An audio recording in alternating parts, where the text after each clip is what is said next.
किसके लिए काम करते हो तुम? बताओ। 5 लौंडों को अकेले पीटने वाला सूरमा साकुरा एक दादी से परेशान हो रहा था। साकुरा की एंट्री जैसे ही कोतोआ की शॉप में होती है, दादी जिसका नाम सातो था उसने उसे घोड़ा बना रखा था। जब उतरने को बोलो तब तुम बड़े बूढ़ों की इज्जत नहीं करते। जब ज्यादा बहस होती है तो दादी निंजा की तरह उतरती है और यही अभी झूठ बोल के चढ़ी थी कि कमर में दर्द था। लेकिन इतना सब स्कैम के बाद एक बात दादी सच बोलती हैं, बोफुरन के लड़के यानी विंड ब्रेकर के लड़के सच में अच्छे हैं। और इससे फिर से साकुरा शर्मा के भाग रहा था, पर कोतोआ उसे रोककर नाश्ता देती है, एग सैंडविच विद फ्रूट्स, क्योंकि आज था एंट्रेंस डे स्कूल का जो कि दोपहर से स्टार्ट होगा और अभी सिर्फ 10 ही बजे थे। लेकिन साकुरा ड्रेस पहन के बैठा था, मतलब कोतोआ को फिर से मौका मिल गया था साकुरा को परेशान करने का। और बोलती है, लगता है तुम बहुत ज्यादा एक्साइटेड हो, मन मचल रहा है ना स्कूल जाने के लिए। तभी एक आवाज आती है, कोतोआ, और एक नीले चश्मे में लौंडा कोतोआ बोलते हुए जमीन में मिल जाता है, मतलब गिर जाता है। हाँ, ये है शहर के रक्षक।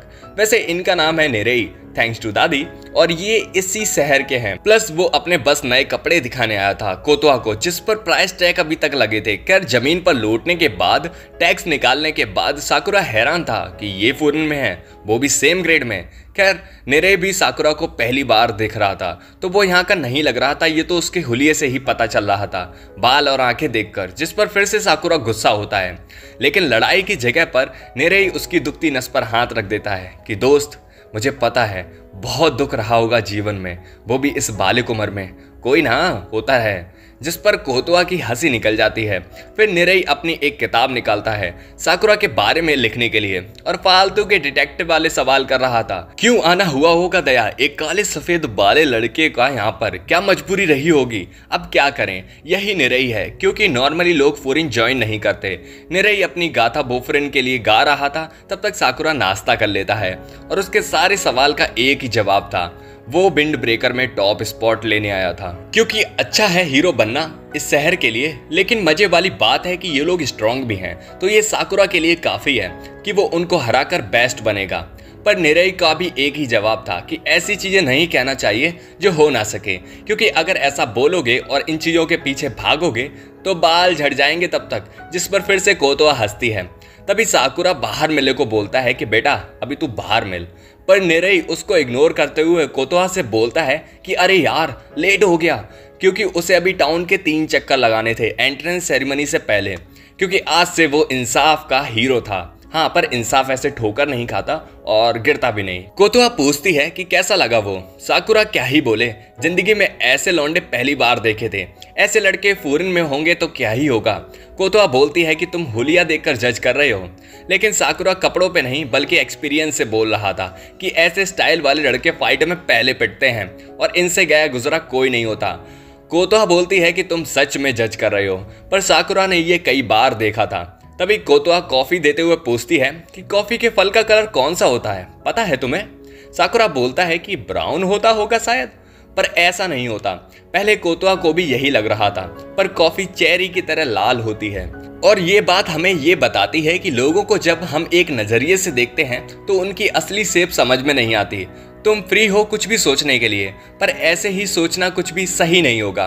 बात करो, देखो, समझो, क्योंकि बिना इसके तुम किसी को कभी समझ ही नहीं पाओगे। और ये कॉफी साकुरा को थोड़ी ज्यादा ही महंगी पड़ गई थी।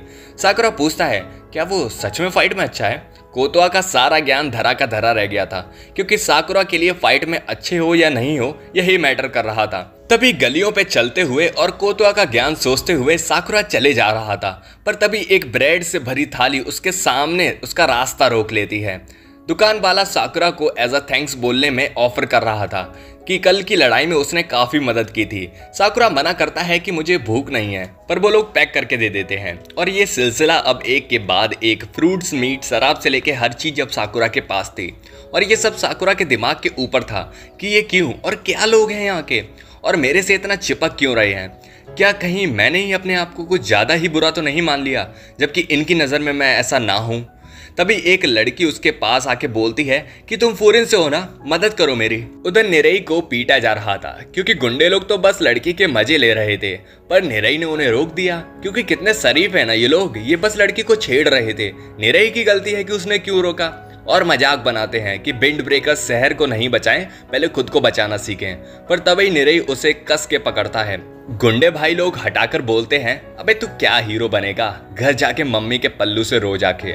पर निरई जिद्दी था, वो उसको बार बार पकड़ रहा था। पर इतने में गुंडे का दिमाग गर्म हो रहा था। तभी निरई बोफोरिन के रूल बताता है कि दर्द, तबाही और बुराई जो लाएगा उसे विंड ब्रेकर्स बिल्कुल सहेंगे नहीं। जिसे सुनकर वो लोग हंसते हैं और बोलते हैं कि ये मूवीज में होता होगा कि ऐसी लाइन बोलने के बाद तुम हीरो बनते हो, पर ये सब यहाँ नहीं चलेगा। और जब निरई उसे छोड़ता नहीं तो वो बार बार उसे मार रहा था और आखिरी वाला तेज होने वाला था। पर जब तक लगता भाई के चेहरे पर 9 नंबर छप गया था। अब गैंग का लीडर पिटा है तो कुत्ते तो भौंकेंगे ही। उन्हें लगता है कि साकुरा अपने साथी को बचाने आया था, पर साकुरा सनकी है यार, वो बस इन जैसे कमजोरों की गलतफहमी दूर करने आया था कि ग्रुप में खुद को गैंगस्टर समझते हैं। निरई को लगता है कि 5 के सामने वो नहीं टिक पाएगा, पर यहाँ सब धूल में मिल चुके थे, मिनट खत्म होने से पहले और सेकंड के बाद। जिसे देखकर निरई हैरान था कि साकुरा के लिए ये सब कमजोर हैं। और निरई उसे जाते वक्त थैंक्स बोलता है। उसे लगता है कि साकुरा नाखुश हुआ होगा कि उस जैसा कोई विंड ब्रेकर में भी है, पर साकुरा को कोई इंटेंशन नहीं था उसे बचाने का। पर हाँ, वो जाते हुए बोलता है कि तुम्हें सोचना चाहिए कि फोरेंस में क्या करने आए हो, वो भी इस हालत में जब तुम खुद को ही नहीं बचा सकते।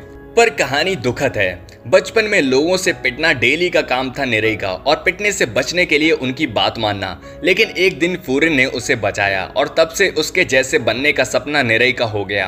और ये बताते वक्त निरई की आंखों में आंसू थे। साकुरा को अपनी बात गलत लगती है कि उसे वो लेम और बेकार समझ रहा था, पर वो पूरा सच तो नहीं है, क्योंकि बंदे में हिम्मत तो है, क्योंकि वो भागा नहीं था मैदान जंग से। और तभी वो लड़की जिसको टेक्निकली निरई ने बचाया था वो उसे थैंक यू बोलती है, और साकुरा को भी, जिस पर साकुरा फिर से शर्मा के वहां से निकलने वाला था। पर निरई उसे रोककर फिर से अपनी किताब निकालता है। किस लिए? Well, height, weight, blood type, shoe size, hobbies और लड़कियों के टाइप तक ये सारे के सारे सवाल के जवाब चाहिए थे इस लंगूर को। उसने 2 मिनट में height 169 centimetre, weight 59 KG, muscle सब कुछ नाप लिए थे। जिस पर साकुरा उसे पीटता है कि ये सब क्या लगा रखा है। जिस पर निरई बोलता है, मैं जिनको कूल समझता हूँ उनके बारे में डाटा कलेक्ट करना उसकी हॉबी है। और फिर से साकुरा शर्मा के वहां से निकलता है। निरई उसके पीछे जाता है और ऑफर करता है, बोले तो शहर घुमा दूं।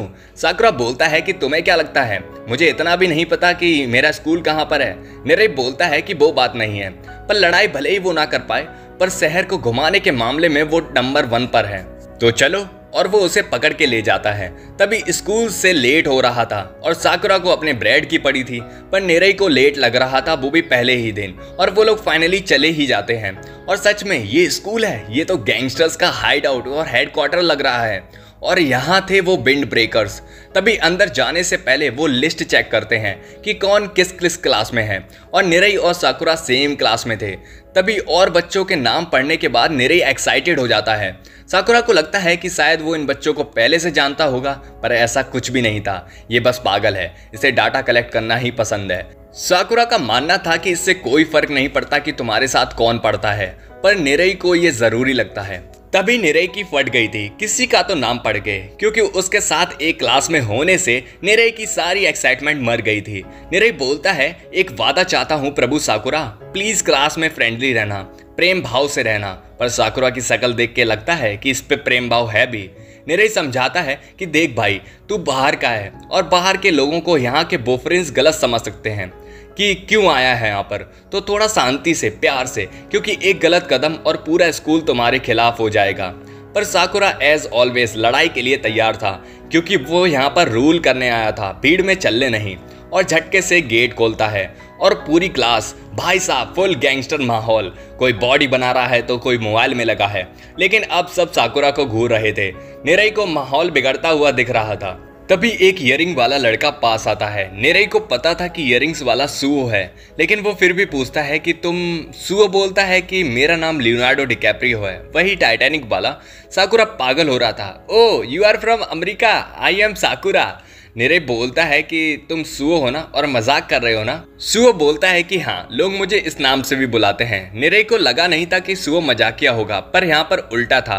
सुओ बोलता है, वैसे ये आईपैड जो मैंने लगा रखा है इसके अंदर एक चाइनीज स्पिरिट है। पर निरई बोलता है कि ये तो तुम्हारी पुराने एक्सीडेंट से है ना। हाँ मतलब लोग ऐसा भी बोलते हैं। सुओ थोड़ा अजीब कैरेक्टर है, लेकिन सीरियस होकर साकुरा की तरफ बढ़ता है और बोलता है कि वैसे तुम्हें मैंने यहाँ पर पहली बार देखा है, तुम कौन हो? साकुरा को लगता है कि अब फाइट स्टार्ट होगी, पर सुओ फिर से मजाक कर रहा था कि यार ये वही है जिसने कल की लड़ाई में लोगों को बचाया था, हिरागी जब गया था। लौंडे लोग एक्साइटेड हो जाते हैं कि ये तो वही है, ये तो मस्त बंदा है, ऊपर से बाहर का है, मस्त है मस्त है। और उन लोगों का रिएक्शन जो सोचा था उससे बिल्कुल ही अलग आया था। तभी वो लोग पूछते हैं कि तुम यहाँ पर क्या करने आए हो? साकुरा बोलता है कि मैं यहाँ पर नंबर 1 बनने आया हूँ, जिसे सुनकर सब शांत हो गए थे।